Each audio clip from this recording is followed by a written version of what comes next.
Selendangnya baginda Nabi. Apakah itu bukan politik? Apakah itu bukan siasat?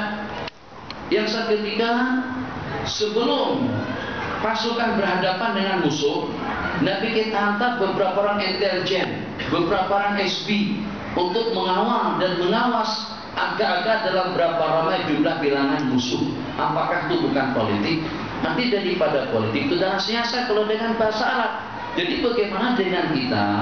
Kita dapat mentadbir, mengatur urusan umat sesuai dengan ketetapan hukum hakam yang Allah kehendaki dengan elok dan baik. Jadi bagaimana? Tidak ada satupun yang lepas daripada agama. Dalam Al-Quran dinyatakan Allah, pertanyaan itu pernah ditanyakan kepada Syekh Muhammad Abdul pada masa beliau di Eropa. Al-yawma akmaltu lakum dinakum wa atmamtu alaikum ni'mati wa raditu lakum al-Islam dinan. Ma tarakna fil kitabi min syai'. Tidak ada sesuatu yang luput yang lepas daripada sentuhan perbincangan Al-Quran. Segala-galanya ada dalam Al-Quran. Jadi sampai ada yang menanyakan kepada beliau, apakah ada juga di dalam Al-Quran tentang satu karung gandum boleh dapat berapa keping roti canai? Ini pertanyaan ditanyakan macam itu. Ma farratna fil kitabi min syai'. Itu ayatnya. Itu kan? Salah.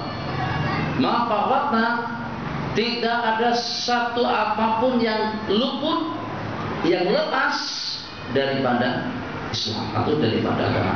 Syamil, kamil, lengkap, komplit, cukup, sempurna. Oke, Tuan Guru, saya nak tanya, ada tak di dalam Al-Quran satu karung gandum dapat berapa keping roti Arab atau roti canai? Pertanyaannya juga kurang asal. Tanyalah hukum hakam. Tanyalah masalah wajib dengan suruh, katanya tentang gandum. Syekh Muhammad Abu sedikit pun tidak membeli pertanyaannya ditanya. Coba tolong pergi ke pasar, pergi ke kelang orang buat roti canai. Coba tolong ditanyakan di sana satu karung gandum yang isi 50 kilo itu dapat keping roti canai. Berangkat. Tak lama kemudian datang gandum,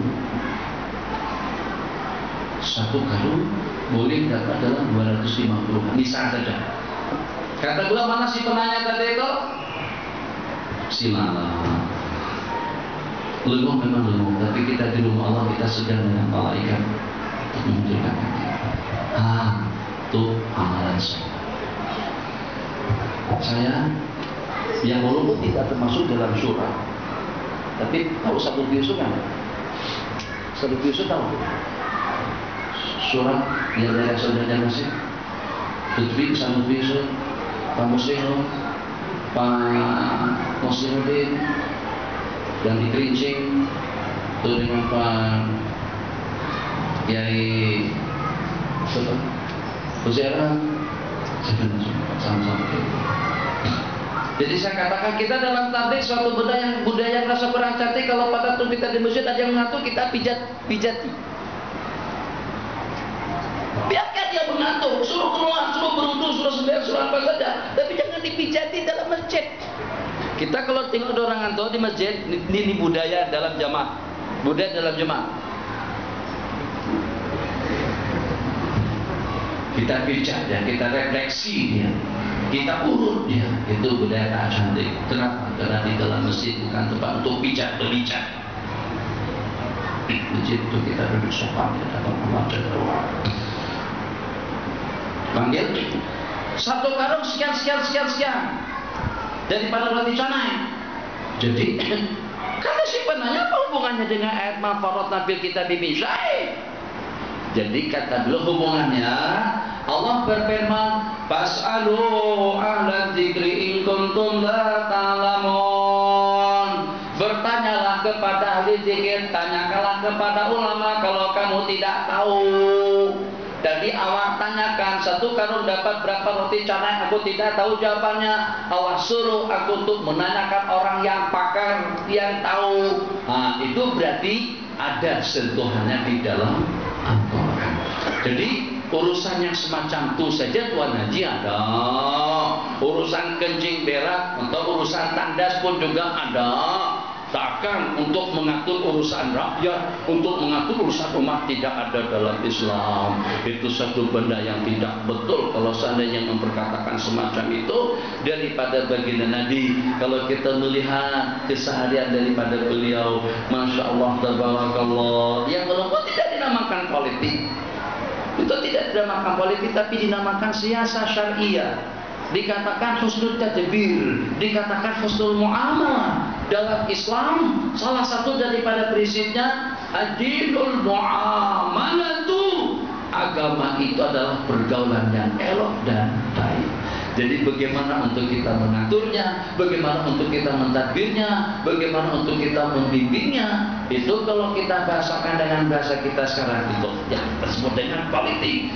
Tapi yang secara pasti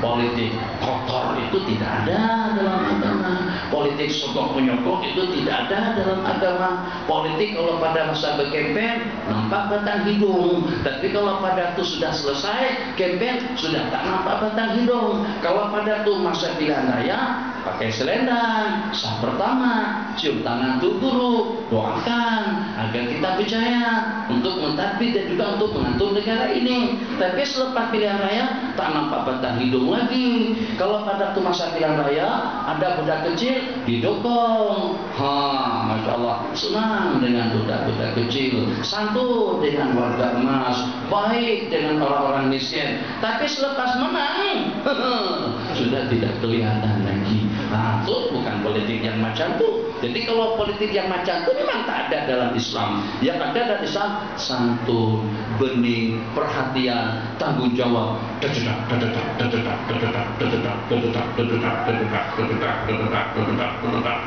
Tengok, wah, ada apaan? Saya campur sedikit bahasa. Loh, ada apaan di situ? Ditengok, didekati oleh si Nomar, rupa-rupanya seorang ibu menanak batu, memasak batu maji. Batu, bukan nasi, bukan beras, bukan gandum. Didatangin sama si Nomar ngomong bahasa Betawi. Maji, lu ngapain di sini? Lu bikin apa? Kata si Nomar, ngapain kamu di sini? Jadi kata Maji itu seperti yang awak tengok lah. Nih, masak batu. Kenapa batu yang dimasak? Sebab apa yang ada dimasak? Beras ada, gandum tak ada, makanan tak ada, anak kelaparan. Umat memerintah, urusan Madinah, urusan rakyat, tapi tidak tahu tentang kader kami seperti apa di sini. Daripada mereka menjerit-jerit menangis, seakan-akan ada sesuatu yang saya masak, tinggal mereka menunggu masaknya saja lagi akan disajikan untuk membujuk dan merayu hati mereka. Maka aku masakkan, aku rebus beberapa biji batu. Sampai bila kira-kira batu itu akan masak, akan jadi roti canai. Sulaiman menangis.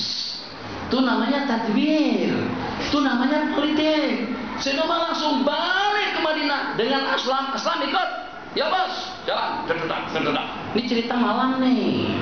Kalau nak jadi gubernur silakan, jadi yang berhormat silakan, nak jadi menteri silakan, terlibat dalam politik silakan, tapi jangan tidur malam. Tidur malam terus nanti dah. Si Nomar tidak pernah tidur malam. Malam untuk ibadah, siang untuk urusan rakyat. Malam menangis, berhenti-henti di hadapan Allah, siang untuk urusan negara. Aslam, ikut. Ambil gandum, minyak kelapa sawit. Ambil kidu, tega, beras, apalagi keperluan-keperluan yang diperlukan, masukkan ke dalam karung. Jadi pada satu Aslam, Sina Aslam ingin mengangkatnya daripada Sinoma, ingin memikul karung gandum yang penuh dengan barangan tuh, dengan kepulan tadi itu. Kata Sinoma, tak, bukan awak, saya yang angkat. Ya. Apakah kamu yang akan memikulkan dosa kesalahan nanti pada hari kiamat? Ini tanggung jawab aku sebagai seorang pemimpin yang lapar, yang sengsara, yang sakit, yang jahil, yang tidak tahu makna hidup untuk apa. Mungkin jahil saja. Kalau untuk sokongan, kelantan melawan Terengganu, melawan Pahang, sampai ketinggalan sembahyang maghrib. Tapi katanya sembahyang. Mana abang yang informasikan? Katanya sembahyang, ke sebelah satu sembahyang. Pakai celana pendek kah mereka sembahyang? Kalau anak Islam kenapa tidak pakai celana panjang pada waktu itu pertanyaan. Allah, apakah kamu yang akan memikulkan dosa kesalahanku nanti pada hari kiamat? Bukan sakatu saja. Makcik itu masih belum kenal lagi, ini siapa nih? Ini siapa? Diturunkan, dibuka, dibersihkan, bakso, ditanah, dimasak, digulai, bahan masakan tadi itu. Dibuatkan roti canai, dibuatkan martabak, dibuatkan apa? Tak ketal. Jadi Sinoma kan janggut panjang, asap api itu keluar daripada celah-celah janggut. Makcik tadi itu heran betul, sungguh pelik. Ini manusia datang dari mana? Dari mana? Bukan setakat bawa makanan saja, tapi dimasakkan lagi. Bukan setakat dimasakkan, disajikan lagi. Jadi kata makcik dipecahkan, seandainya aku yang mempunyai wewenang di negara ini, seandainya aku yang punya wewenang di negara ini, aku lantik awak jadi khalifah. Bukan Omar yang tidak tahu urusan kami. Seperti itu capek tuh. Apa kelantik awak menjadi khalifah? Bukan Omar yang tidak tahu urusan kami. Sinoma itu senyap saja. Agak-agak maji kalau kita orangnya mesti kita tak boleh tahan. Mesti kita akan keluarkan kata awak tak kenal aku kan? Mesti kita kata macam itu. Sinoma senyap aja, senyum aja dengan ucapan perumpamaan yang semacam itu. Kata beliau, maji nanti kalau habis bekalannya, kalau habis yang saya bawakan pada malam hari ini, nanti datanglah ke Madinah akan mendapatkan peruntukan yang sama. Itu dia. Tuh pertanyaan Tuhan lagi. Itu siasat, itu politik, itu mengatur urusan umat sesuai dengan pedoman hukum hakam Allah Jalla wa'ala. Kata Sayyidina Umar, kalau terdapat satu ekor onta mati di sungai Furat, aku risau dan takut kalau akan dipertanggungjawabkan Allah kepadaku nanti pada hari kiamat. Kenapa sampai Anda tidak perelokkan jalanannya sehingga sampai dia terjatuh ke dalam sungai? Itu namanya tanggung jawab. Cukup yang lain. Silakan. Antara dari bilik tadi 3 pool. 3 pool. Nama maghrib ada sandaran tak? 3 pool. Ada sandaran tak? Bilik lepas solat 3 qul huwallahu ahad, qul a'udzu birabbil falaq, qul a'udzu birabbin nas. Baca dalam kitab Sunan Nabi Daud. Hadis itu diriwayatkan dalam Sunan Nabi Daud. Dan juga kalau dengan kitab-kitab yang yang mudah dicari, kitab Al-Azkar ada.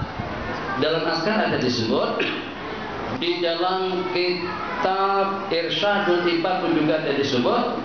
Maksudnya sebelum kita tasbih, qul huwallahu ahad, qul a'udzu birabbil falaq, qul a'udzu birabbin nas, Allahumma inna ala dzikrika wa syukrika wa ibadatik subhanallah, Allahumma inna ala dzikrika, jangan tidak dibaca. Itu pesan Nabi kita kepada Sayyiduna Mu'az. Ya Mu'az, labbaik ya Rabbi, ini uhibbu, saya sayang, cinta dengan kamu. Fala tansa dubura kulli sholatin antaqul, jangan kau lupakan untuk membaca pada tiap selepas sembahyang fardu, Allahumma a'inni ala dzikrika wa syukrika wa husni ibadatik. Tolonglah aku untuk mengingatmu dan juga untuk bersyukur kepadamu dan juga untuk melaksanakan yang terbaik dalam ubudiyaku kepadamu. A'inni ala dzikrika wa syukrika wa husni ibadatik. Jadi terserah taktiknya macam mana. kita tertibkan. Kalau seperti kami di sana, setelah baca kursi, baca kulhu, kul a'udzu birabbil falaq, kul a'udzu birabbin nas, baru Allahumma inna ala dzikrika wa syukrika wa husni ibadatik, subhanallah, subhanallah, subhanallah, subhanallah, subhanallah, subhanallah, subhanallah. Tak lama mana.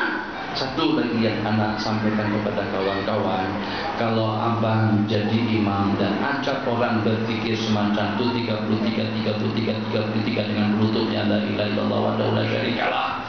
Kalau kita menjadi asbab orang ramai mendapatkan keampunan dosa, tentu kita akan lebih awal untuk mendapatkan keampunan daripada Allah.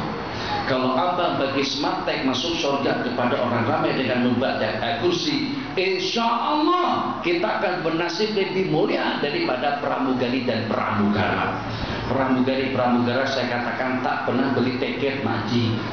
Mana ada pramugari beli tiket, terbang ke sana kemari, ke Jakarta, pergi ke Mekah, pergi ke Jeddah, pergi ke Amsterdam, pergi ke UK, pergi kemana-mana. Pilot tidak pernah beli tiket, pramugari tidak pernah beli tiket, pramugara pun juga tidak pernah beli tiket. Tapi dalam waktu yang sama, pergi ke sana kemari ikut jamaah dan juga ikut penumpang. Apa maksudnya? Kalau hanya setakat yang menjadi pelayan kepada orang-orang yang pergi saja boleh pergi, gimana kalau pada saat kita jadi pelayan kepada orang-orang yang akan masuk surga? Takkan Allah tak berikan surga kepada kita? Allah tak ketemu. Allah Maha Pemurah, Allah Maha Pemberi. Oh, minta maaf. Penerbangan NS780 yang akan diterbangkan ke Kota Kinabalu, karena disebabkan pilotnya tidak dapat tiket, maka penerbangan kita batalkan. Misalnya, pernah dengar macam tu Ustaz Baraji? Tak pernah. Pilot tak dapat tiket ada. Pilot itu bawa penumpang sampai boleh juga berangkat pergi ke sana karena jadi pelayan.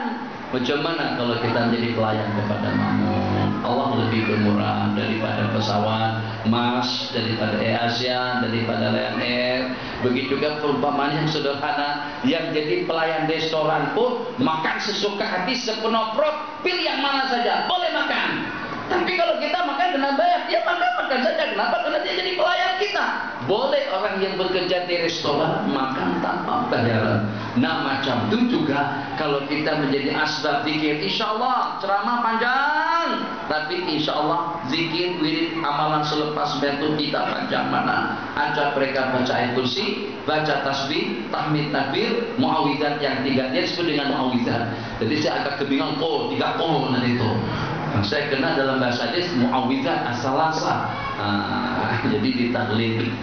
Sebab kalau 3 kol, ada lagi kol yang satu. Qul ya ayyuhal kafirun. Jadi 4 kol kalau macam itu. Biasa kita lihat orang sujud, kalau dia pakai kain nampak. Terbuka paha. Macam mana tu? Jadi kata ulama Syafi'iyah, yang wajib ditutup itu adalah daripada atas dan samping menyamping. Jadi ini baju saya pakai baju ini baju Maroko, baju orang Maroko. Di baju ini lebar, longgar. Jadi kalau seandainya dengan seseorang beli kainnya yang tebal, tapi dia tak pakai baju jubah, tak pakai baju kamis, tak pakai seluar, tak pakai kain, sakat pakai ini saja satu helai.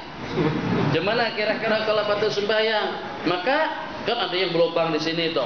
Orang boleh cam daripada samping dan juga orang boleh cam daripada atas. Bahkan kalau pada tu dia rokok pun macam tu kelihatan di situ tuh. Di jalan. Kita tidak tengok punya orang, kita tengok punya kita sendiri. Gimana hukumnya? Batal sembahyangnya. Jadi menutup aurat harus tertutup, satu daripada samping menyamping dan yang kedua daripada atas. Sekarang permasalahannya tutup aurat daripada bawah, ittifaq ulama mengatakan tidak wajib. Permasalahan sekarang kalau seandainya nih kita buat lantai daripada kaca, cermin semua. Maka tuan-tuan yang sudah di atas tuh ramai yang tak pakai celana dalam dan pakai seluar kelihatan sama makmum itu. Ya Allah, batal atas dengan di atas tak batal. Kenapa? Sebab itu daripada bagian bawah. Hanya yang jadi masalah pada saat seseorang tadi itu sujud dan kelihatan paha dari celah-celah kain yang kena kaki dibuka. Dia kalau pakai kain itu kaki dirapatkan sedikit supaya kain itu mungkin bahasa sini telonde kan, telonde, tulur. Jadi jangan ketat. Kalau dibuka tegang macam itu nanti kelihatan dari celah-celah. Apakah kelihatannya itu daripada samping? Tadi kita punya kaidah. Dari atas kena tertutup, samping-samping kena tertutup. Kalau dari bawah tidak wajib ditutup. Apakah itu termasuk daripada bagian bawah atau ternampak itu daripada bagian samping? Yang mengatakan itu daripada bagian bawah mengatakan tidak batal.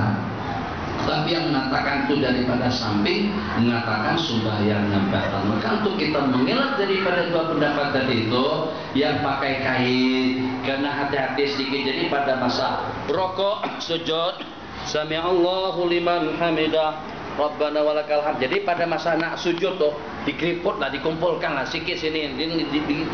Nah, jangan angkat macam itu bukan lah. Nah, jadi kena lebih waspada. Kenapa? Memang kita tak perasan. Kalau dia tak perasan, dia tak tahu, tak masalah. Tapi bagi orang yang tahu kena wajib memberitahukan kepada orang yang berkenaan.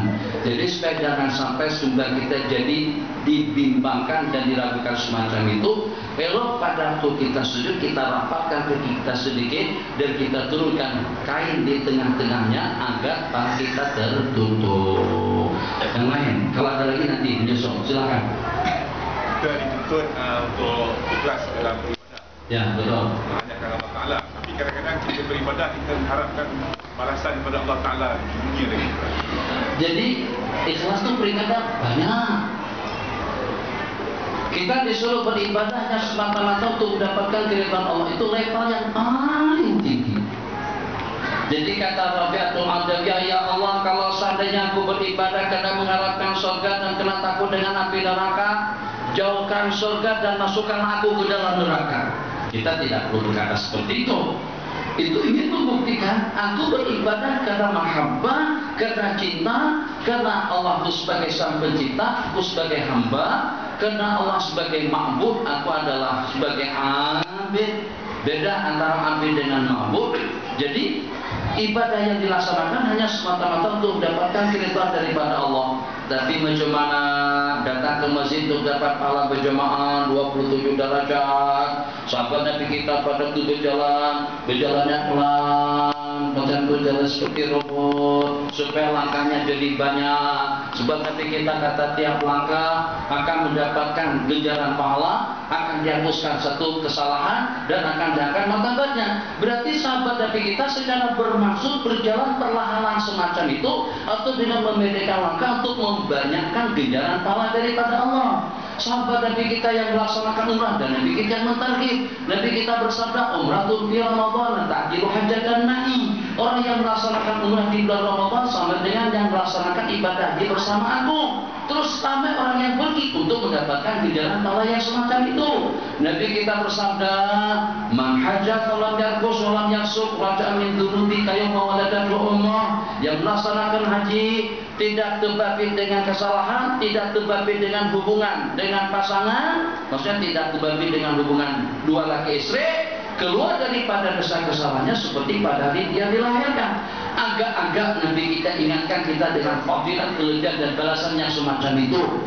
Apakah tujuannya hanya semata-mata untuk diinformasikan atau untuk membangkit semangat, kegairahan, keinginan kita agar kita ingin untuk melaksanakannya? Jadi secara pasti itu kita ditarghib, dengan kita dipancing keinginan kita agar kita terpanggil dan terpukau untuk melaksanakan perkara-perkara yang nanti kita sampaikan. Begitu juga dengan amalan-amalan yang seumpamanya sembahyang duha yang dengan balasannya untuk menebus semua persediaan-persediaan tulang yang ada pada anggota. Jadi kata ulama, kalau kita beribadah karena pahala itu masih pada urutan orang yang ikhlas ubudiannya kepada Allah, tapi tidaklah pada level yang hanya semata-mata untuk mendapatkan keridhaan Allah. Jadi kalau masih ikhlas lagi, hanya dikatakan ibadah kita itu seperti ibadahnya budak kecil, atau seperti budak kecil. Budak kecil kalau kita tak bagi habuan, kalau kita tak bagi oleh-oleh, kalau kita tak bagi duit, ya tak nak buat kerja. Nah, lebih kurangi kita semacam itu. Tapi ibadahnya orang yang merdeka hanya untuk mendapatkan keridhaan Allah. Udah, kita kombinasikan saja. Tujuan kita untuk mendapatkan keridhaan daripada Allah, tapi yang memotivasi hati kita untuk kita beribadah juga untuk kita beramal, itulah dengan janji-janji yang telah dijanjikan oleh Allah Jalla wa'ala. Secara jujur, tak masuk surga kan? Tak nak terelak daripada api neraka kan? Iya, ingin terelak. Nah, jadi kalau tujuannya untuk mendapatkan surga, memang Allah janjikan seperti itu. Innal ladzina amanu wa 'amilus shalihati kanat lahum jannatul firdausi nuzula. Sesungguhnya orang-orang yang beriman dan yang beramal saleh, kanat lahum, maka bagi mereka surga firdaus yang akan menjadi kediamannya. Berjemaah hati tidak tergugah untuk kita mendapatkan surga firdaus. Nabi kita suruh kalau pada itu kita meminta, mintalah surga firdaus yang tertinggi. Berarti memang kita digalakkan, dimotivasi, dianjurkan dan ditarget untuk kita beramal sebanyak-banyaknya dengan targiban dan juga dengan balasan amalan yang telah dijanjikan oleh Allah dan Rasulnya. Itu insya Allah ikhlas 100%. Makam kita ini bukan makam Imam Ibrahim bin Adam, bukan Imam Junaid, bukan dengan imam-imam yang ibadah mereka hanya semata-mata mahabbah, hanya semata-mata al-ma'rifah, hanya semata-mata untuk mendapatkan keridhaan Allah. Mesti baca sih malam Jumat itu untuk apa?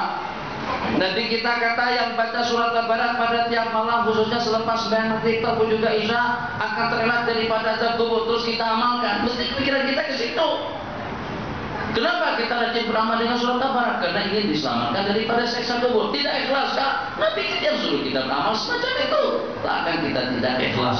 Tapi kalau seandainya amal ibadah yang kita laksanakan itu memang betul-betul kita tidak akan buat, kecuali kalau saja dengan kita mendapatkan balasannya terlebih dahulu. Jadi ini dimasalahkan dalam kitab kita begini. Kalau kamu sedang berjamaah, aku bagi 50 ringgit ya Pak.